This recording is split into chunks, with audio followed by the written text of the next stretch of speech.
Karambola.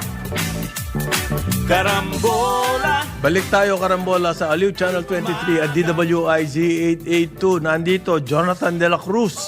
Good morning, parang Conrad. Ako si Conrad Banal. Si paring Joel po, nako, namamaga ang buhok. Nag-icing. Kilay ba? Ano ba? Icing. Ina-icing mata niya. o no? Okay. Medyo na ano, karoon ng Ano konting lang, minor. accident. Kumbaga, meron daw kotse. Estudyante yung nagmamaneho. Nakatulog. May exam daw. Puyat na puyat dahil naghahanda sa exam.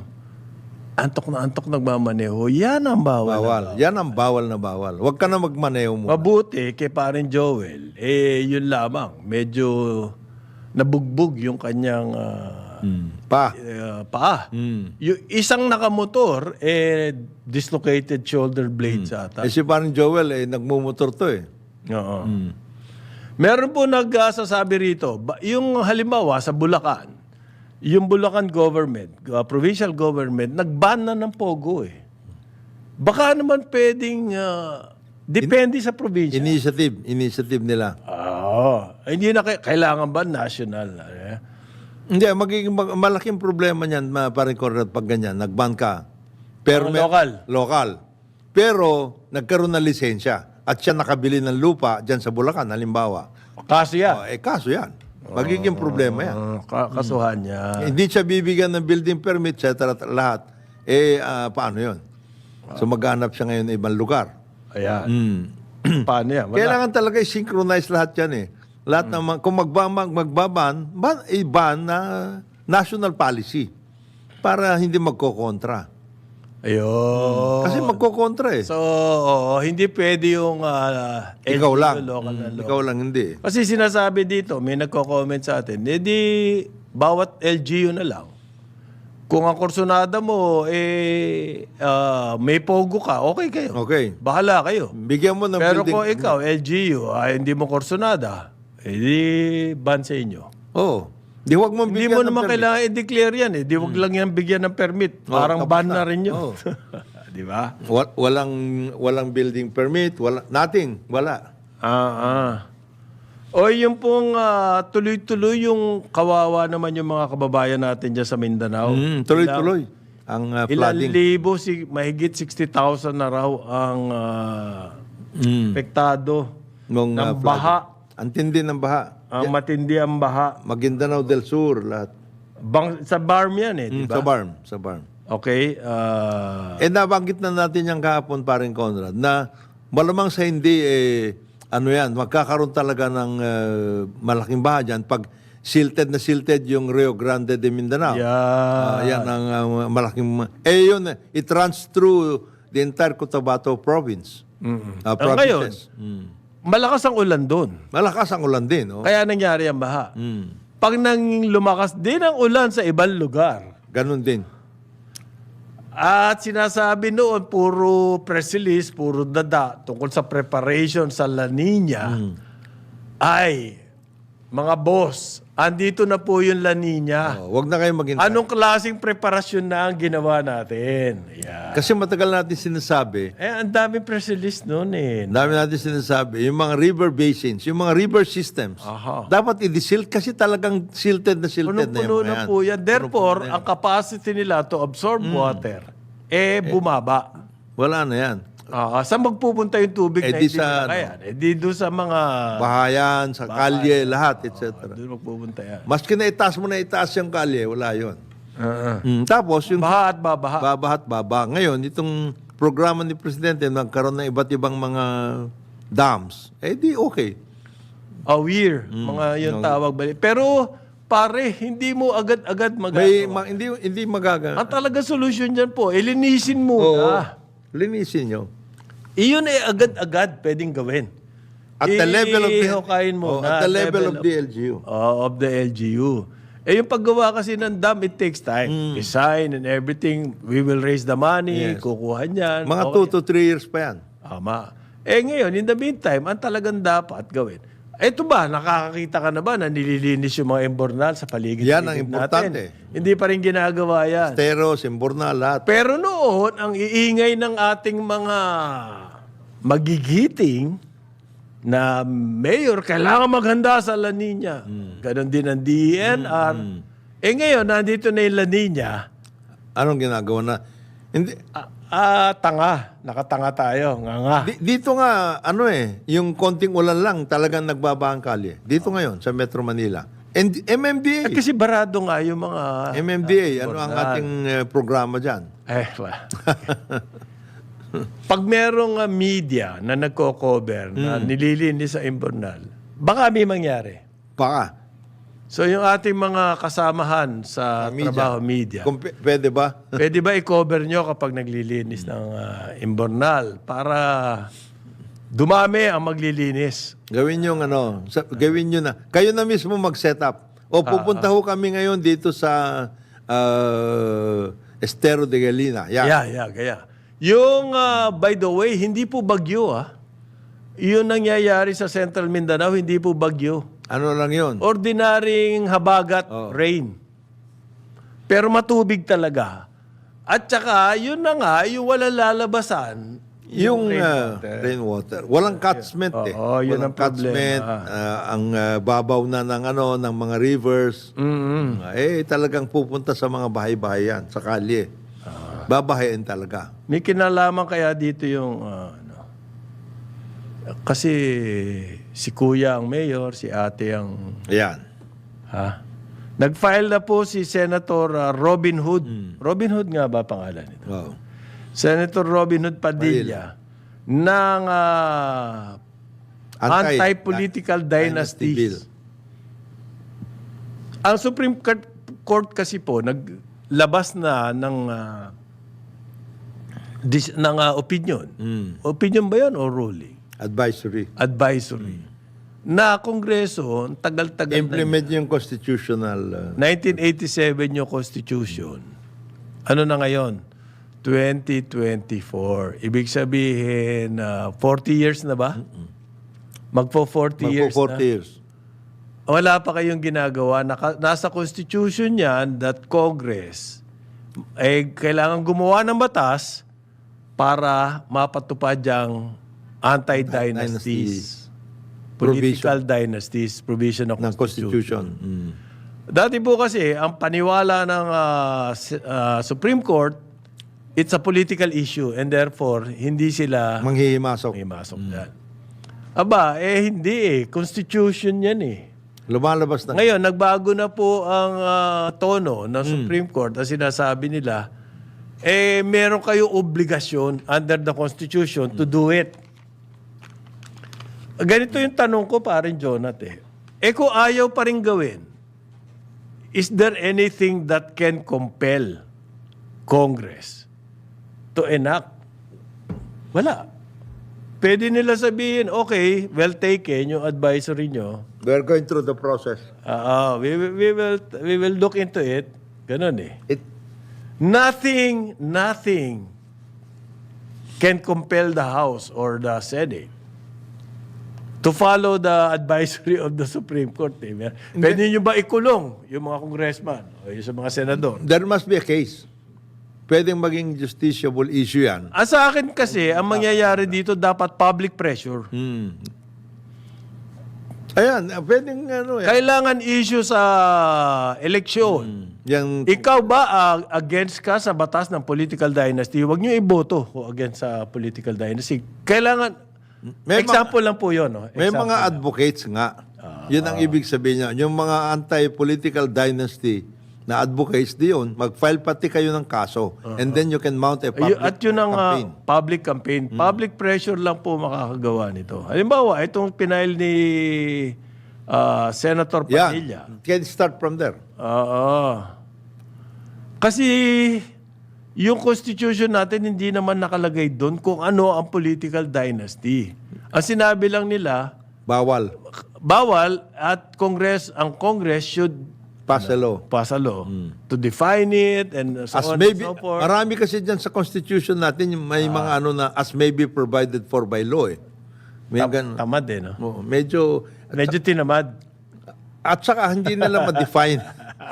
Siguro, these are some of the issues, provisions of the Constitution na hindi naman automatically self-executory. Hindi. So, Halimbawa daw po, 80% na ng governor, based on data, merong at least one relative in office. Noong nagsimula daw yan po, bihirang-bihira yan. yung mayroong ganon. Na ang governor, may kamag-anak ka na mayor o congressman o... Board member or whatever. Ngayon daw, 80%. Mahigit pa. Na mayroong at least isa. At least Di isa. ba nga, nagre-relievo ba yan? Si Mister, nag-mayor. Tapos na yung 3-year term niya. Ay, yung 3 terms niya. 9 years. Tatakbo si Mrs. After 1 term, balik si mayor. Kung, Si ate, magko-congressman naman. Di ba? Si kuya, paano? board member. Okay. Party list. Yung iba, party Pati list. party list, tinira pa. Ganyan klase ang political dynasty. Well, number 1 na, Makati.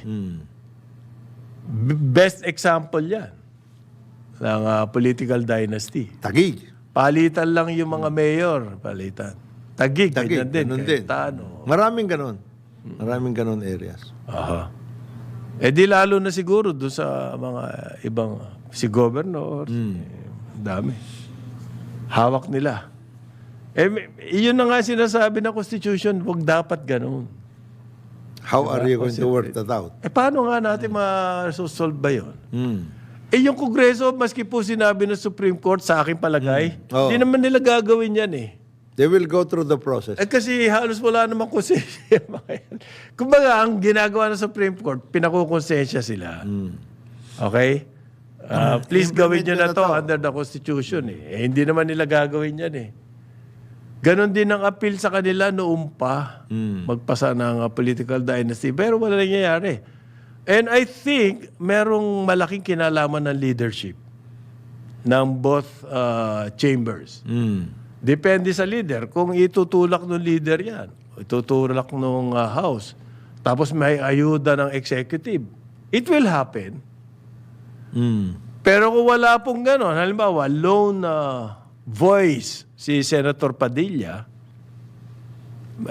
magiging ano yan, di-dribble lang yan, parang basketball. Di-dribble lang yung bola ng dynasty. And which we really need.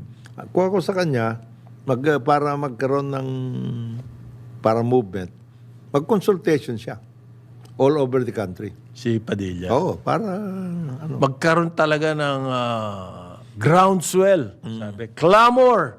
Yan. Ganyan din yung clamor sa land use eh. Ayun na nga. Wala rin nangyayari.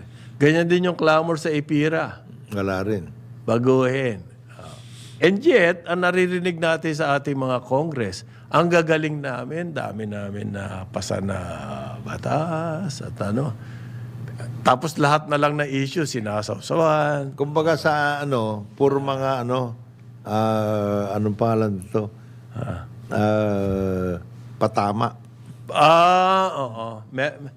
Sawsaw nga lahat ng issues. Yung totoong mga meaty, crucial sa ating interest na measures, pinatutulog nila.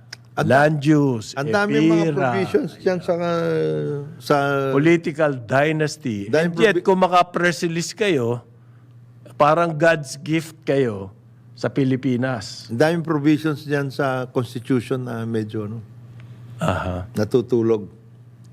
Ilang taon na yan land use, pare? That was land use na kumpisan. If you're talking about the Congresses after EDSA, nag-umpisa yan sa 40. Fourth Congress. In the 90s, ba? Oo. 90s. 90s. Kasi dalawang Congress sa isang term ng presidente, di ba? 90s. Since 87, 90s. Wala pa rin nangyari. Napakahalaga no. Kaya tayo namumroblema sa pagkain ngayon Yung ating food security. Walang walang Hindi katibayan. designated.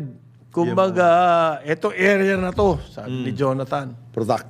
Key production. production area. Huwag niyong gagalawin yan. Kundi magkakandagutom-gutom tayo. Hindi po ganun nangyayari yan. Why? Ang lakas ng interest ng ating mga real estate companies. Ang lakas ng lobby nila. So, hindi mangyayari. Saan pupulutin? And yet, sa press release, ang gugwapo ng ating mga mambubutas. Mambabatas. Yung talagang meaty, yung talaga pong may kabuluhan. May impact. May impact na measures, hindi nangyayari. Kamukha niyang anti-political dynasty bill. Kaya minsan, in some ways, bilib ako kay Robin Padilla. Hindi naman mangyayari ang gusto niya, pero tutuloy niya pa din. Ano po, ibabasura nila yan. I'm sure. Why? Kasi sila mga dynasty mismo Yung mga nasa Senado natin, anak. Anak ni ganito, kapatid ni ganito, mag-ina. Magkapatid. Dalawa magkapatid dyan. Si Cayetano, di ba? Si Alan Peter at saka si Pia. Si J.B. Ercito at saka si Jinggoy. Si Villar, Cynthia at si Mark, kapatid. Yung iba, anak-anak. Si Coco Pimentel, anak ni Nene Pimentel. Si Subiri, anak nung si Joe Subiri. Okay. Si Escudero, anak ni Kasan. Anak-anak. Wala mo. Family. Family business na ba ang politics ngayon? Well, it has always been Parang cottage industry, It has all been so. Yan ang natin. Political families. Yan ho ang ating political landscape ngayon. At hindi mababago yan kapag hindi na ipapasa itong anti-political. And we have to define. Ano ba yung dynasty? Ang katwiran kasi nila, paano kung qualified? Kung qualified, sorry, di ba, may nauna sa iyong kamag-anak. Ibig mo sabihin, yung kamag-anak mo hindi qualified, ikaw qualified. Kaya dapat kayong dalawa pareho, sabay. Democracy means you let the people decide. Yan. Pero yung pong democracy na yan, sinabi na Constitution natin, bawal Yun yung ating democracy. It's also an exercise of our democratic rights nung ipinasa natin yung Constitution. At pumayag tayo na yung Constitution natin ipagbawal ang political dynasty. Okay?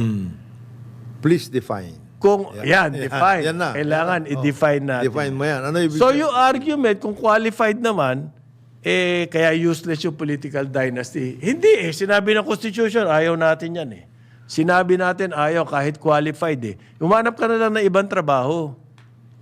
Hindi ito nakagisnan namin We've always been pro-people. Talagang magsisilbi kami para sa taong bayan. Tama ka, pero sabi ng Constitution, hindi pwede. Oo nga pero wala namang batas. Kasi Walang batas. Nakalagay sa Constitution So, ang susi dito yung batas. as may be provided by law. Ayan. So, ang susi po talaga rito, batas. Ngayon, anong asahan natin dyan? Yung sabi po ng Supreme Court, wala sa akin, walang ngipin yan. Yun parang moral suasion na sinasabi. Kumbaga, Kongreso, makisama kayo. Itong tawag ng panahon. But nothing can compel Congress to do it. What the Supreme Court wants. Only a sustained public... public clamor po ang kasama dyan. yung sa land use, public clamor na nga yun It went all the way to the last day of the session of Congress. Hindi pa rin napasa. Wala, hindi napasa. Hindi na muntik-muntikan na yan. Muntik-muntikan nga, last day. Meron ng nakahanda na. Nakahanda na. Nasa plenary na. Nasa plenary. Kasi maski na mayroon ng bill na approved by the BICAM, nagkaroon na reconciliation yung dalawang bill. Kailangan both houses will to approve it in plenary. In plenary. Yun. Hindi nangyari yung approval na yun. Pero na-decide na sa BICAM? Tapos na, yes. Asan kaya yung kopya ng batas na yun? Mayroon It's available? It's available.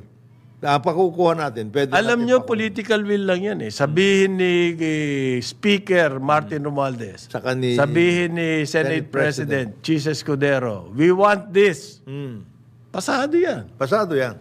Nandun na pala yung kopya ng batas na pagkayarian na yan noon. Mabilis yan. Mabilis. Baka ngayon, iba na ang labi ng mga real estate. Pwede. Baka gusto na rin nila yan. Kasi pare, nagkaroon na ng tawag dito yung bagong batas sa real estate tax. Yung ano. Meron tax po ang mga idle na matindi. Okay? Oh yes, meron. May epekto yan sa mga land banking nitong real estate companies na to. Pag idle lang Kapag lupa nagkaroon mo. ng land use plan, ito yung naririnig ko lang. Magiging limited po yung mga areas na pwedeng pasukin nila Bilyar, halimbawa. Ng mga developers. Ng mga developers. Okay? Therefore, maliit ang supply ng lupa for real estate. And therefore, gaganda ang kita nila, magmamahal. So, magkaroon ng land use plan, it's to their advantage actually. Na-implement nila yan. Kasi tapos na po yung era na ang mga real estate, kam-kam lang ng kam-kam ng lupa at gagawin land bank.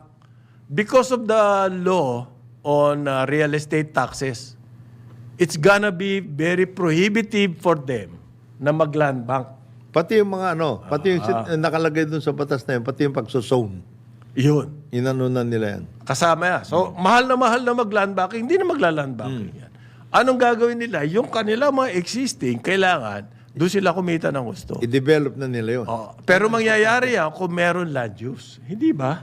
Yan ang analysis ngayon eh. Baka may pag-asa. Para para institutional. Hindi yung bukas makalawa, papalitan na naman yun.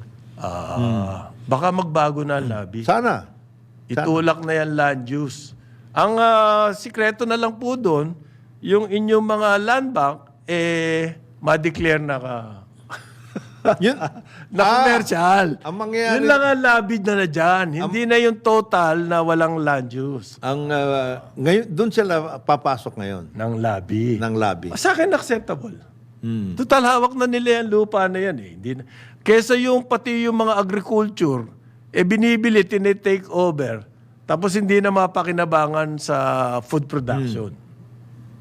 Hindi ba? Reclassification ang mangyayari. Kailangan din yun talaga ng isang matindi-tinding land use plan. Ayun. Reclassification. Hindi yung dating batas meron ng land use plan yun Pero iba. Ang bawat munisipyo actually is obliged to come out with a land Plan. use plan. Pero that can be yung land use plan na yan, pwedeng i-amend yan by resolution of the local. Ayun. Halimbawa, magbabago ka, imbes na itong area na to para sa bigas. Yes. Pwede mong gawing poultry. Ganun ba? Pwedeng ganun. Commercial na yun. Magiging commercial na siya. Hindi na agriculture. Okay. Ganun naman. 9:30 ng umaga, Karambola sa Aliw, Channel 23 at DWIZ 882. Karambola sa DWIZ. Carambola, carambola, umaga. Balik tayo, Karambola sa Aliw, Channel 23 at DWIZ 882. Ngayon, July 16, tapos na pala sahod kahapon. Kapon. Di marami ng tao ngayon sa kalye. Hindi, na yun eh. Pang-enroll. Naisanla na yun. Yung kulang pa nga yun eh. Pang-enroll. Naku, tataas na raw po ang sigil na Meralco this month by 2 pesos per kilowatt hour. So, yung mga kumukonsumo ng 500 kilowatts, 1,000 ang increase nyo. Dala ho ito nung hinold. Hinawakan muna yung pagtaas nung nakaraan. Pinigil. Tinigil. Kasi gustong hulugan daw. Oo. Sa Ngayon, susunod na buwan, meron pa pong increase. increase. Sa Pataas. susunod na buwan na yon, kumbaga, yung increase, ginawang 3 hati. 3 gives eh. 3 gifts? Yan ang ginawa. Pahulugan. Hulugan. Yan daw po alang-alang sa mga consumers. Salamat babayaran pa rin namin yun Kahit- Oo. Ang talagang problema sa power, Hanggang lagi ngayon, namin paulit-ulit sinasabi, tayo. Kulang. Kulang ng power. Kaya, it's a seller's market. Kayang-kayang mag-ano. Kaya tayo. At syempre, kayang-kaya nila itago ang kita niyan. Hindi nyo malalaman sa kanilang financial statements gaano kalaki ang kanilang kinikita. So, ang kuryente, tataas. Nako, Papasok ang eskwela. La Nina. Tapos La Nina. Ito, sabi po ng DA, nakita nila mas mura pa daw ang local rice kesa sa imported rice. Ayan ayon sa kanilang survey. At lahat ng kategorya, well-milled, special rice, lahat. Di hamak na mas mura yung Yung local production. kesa, baka kaya kailangan ibaba ang taripa para bumaba yung Kasi kulang. presyo ng imported rice. Kumbaga, pinapaboran pa natin yung imported rice. Kasi nga ang ano nila is kulang ang supply. Samantalang hindi nga natin maintindihan ngayon kung paano ito bali-balik ta rin Kasi sinabi nila dati may bumper harvest. Wala pala. Wala pala. So, kailangan mag-import. Para mapunuan yung bumper harvest ngayon. Pero mahal ang importation. Kaya Kailangan ibababa yung tara para magmura. Pero tinitingnan po ngayon, ang mga palengke, nag-survey ang Department of Agriculture, ang kaso mo, mas mataas pa ang imported rice kesa sa local rice. So, ang question, tama ba yung executive order Saan na tayo ibaba? pumunta? Bakit natin ginawa Bakit yun? nangyari yan? Ito pa ang problema, pare. Umaangal na naman ang Federation of Free Farmers. Pagkalabas niya, executive order na yan, bumagsak by 5 pesos per kilo ang palay price. Yun. Yari yung farmer. Ito pa, pare.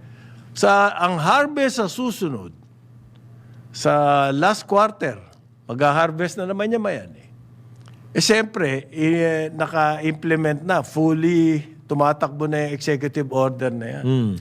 Meron na naman, kumbaga, panlaban ng mga traders sa farmers.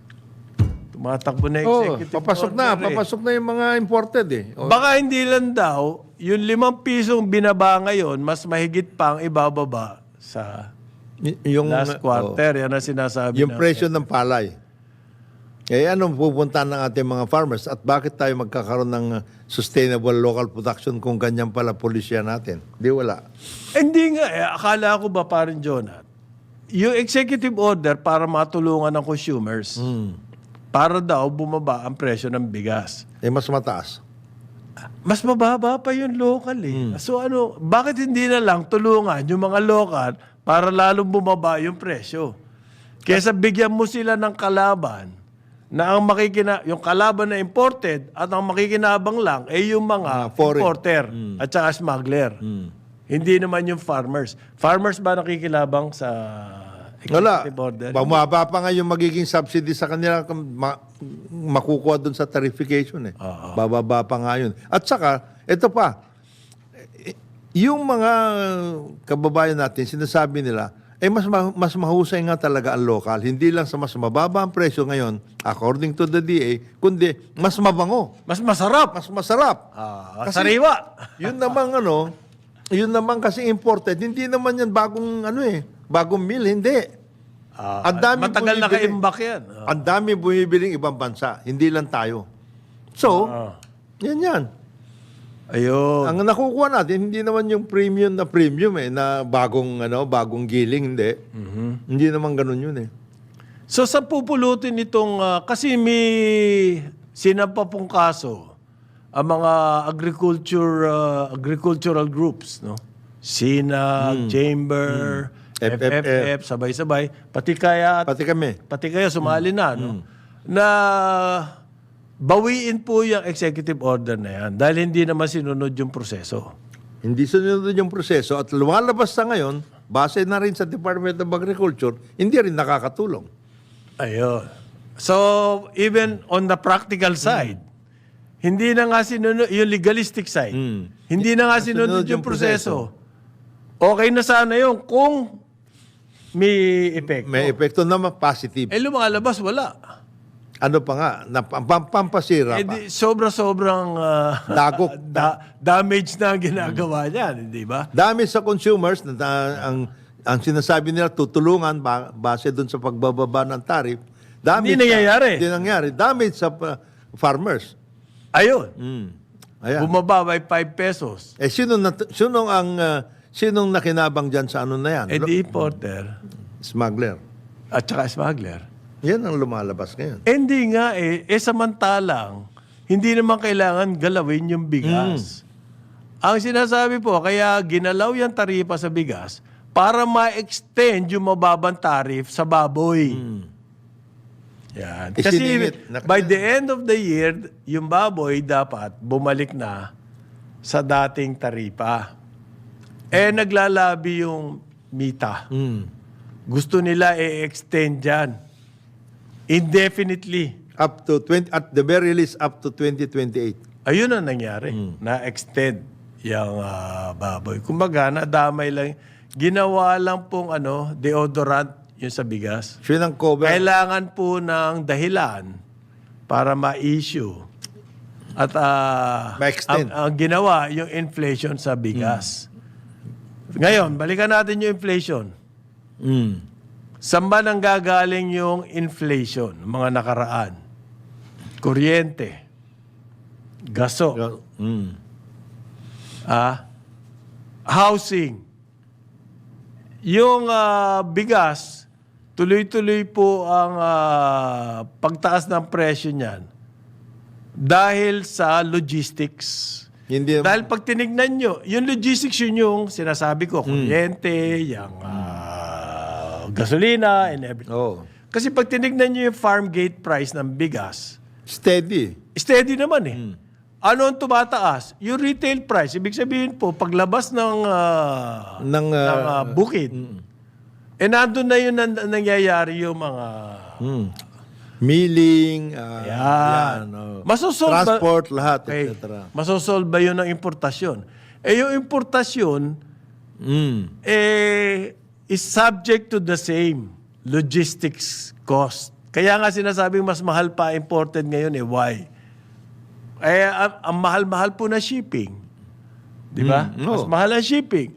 Magmula sa pier hanggang doon sa warehouse. Ang mahal ng warehousing. Double handling pa yan. Nagdo-double handling. And all of this, pinag-aralan ba? Hindi po napag-aralan yan dahil ang argument ng mga farmers, hindi naman kami kinonsulta.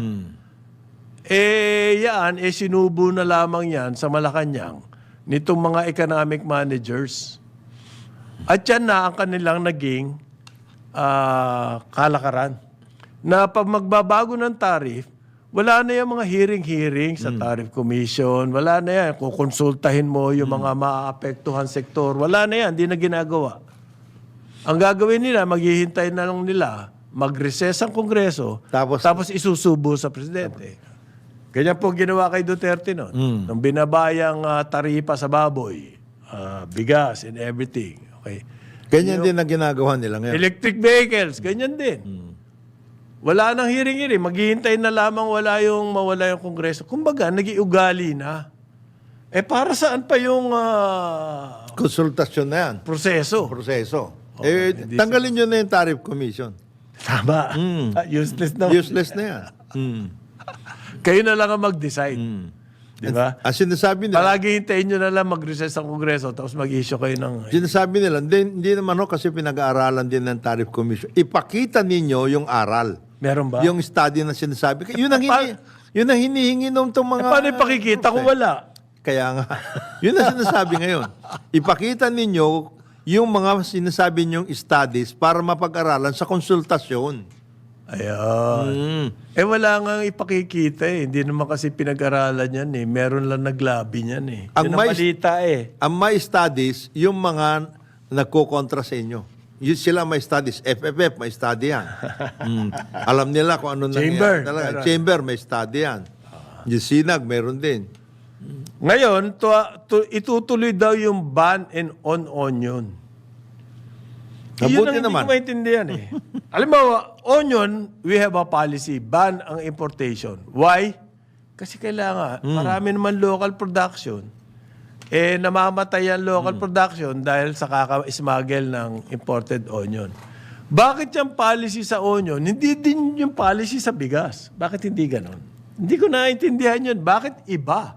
Sa bigas, pinapabura ng importation, inuupakan ng local producers, yung mga farmers. Pero sa onion, Maski pa paano, complete turnaround. tumutulong sila sa onion Ban producers. po ang importation ng onion. Extended yung ban. Bakit hindi pwedeng ganun din ang policy sa bigas? Ang kanya lang palaging sinasabi, kasi kulang talaga tayo. Yun pala naman di kung kulang tayo, di dagdagan natin by way of production. Mas mahal yung Dati rin kulang tayo sa onion Di ba? Bakit na-encourage yung onion production? Ba't hindi magawa yan sa sa bigas? bigas. Hindi po namin sinasabi right away na maging self-sufficient tayo.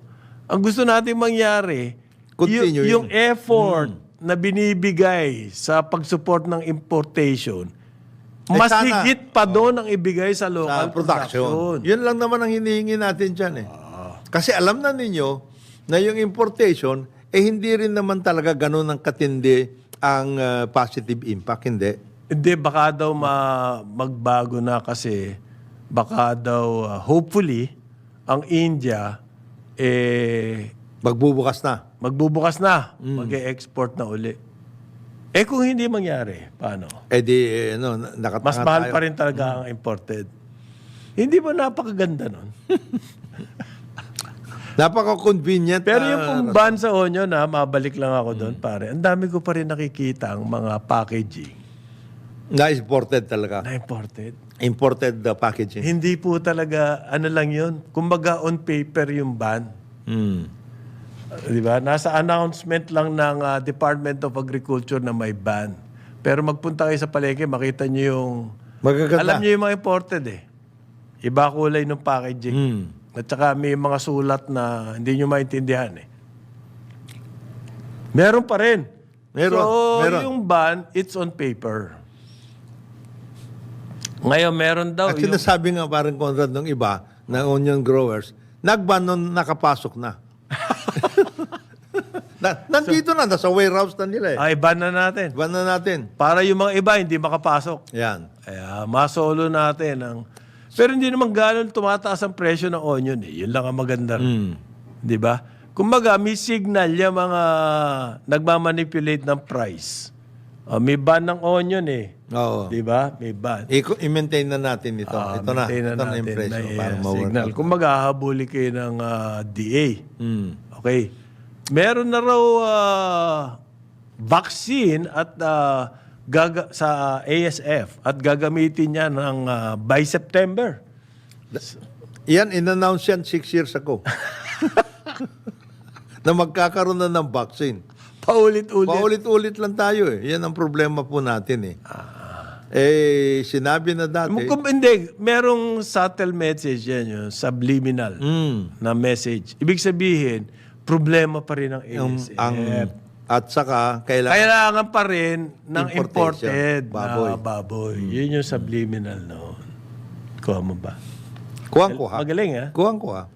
Kaya pa na yung issue na vaccine. May problema kasi tayo sa ESF. So, pero hindi naman po kahit binaba nila ang taripa sa baboy, hindi naman nagmura ang baboy. Nagsimula yan sa 240. Ngayon, Hindi na ata babalik doon. Wala na, Maski anong 240. circo-circo Wala. gawin nyo dyan. hindi na babalik sa Sa 240 yan. importation. Hindi na babalik. Ang magiging rason naman nila kung bakit hindi babalik, dumadami ang mga taong gustong Bumili ng baboy. Yan.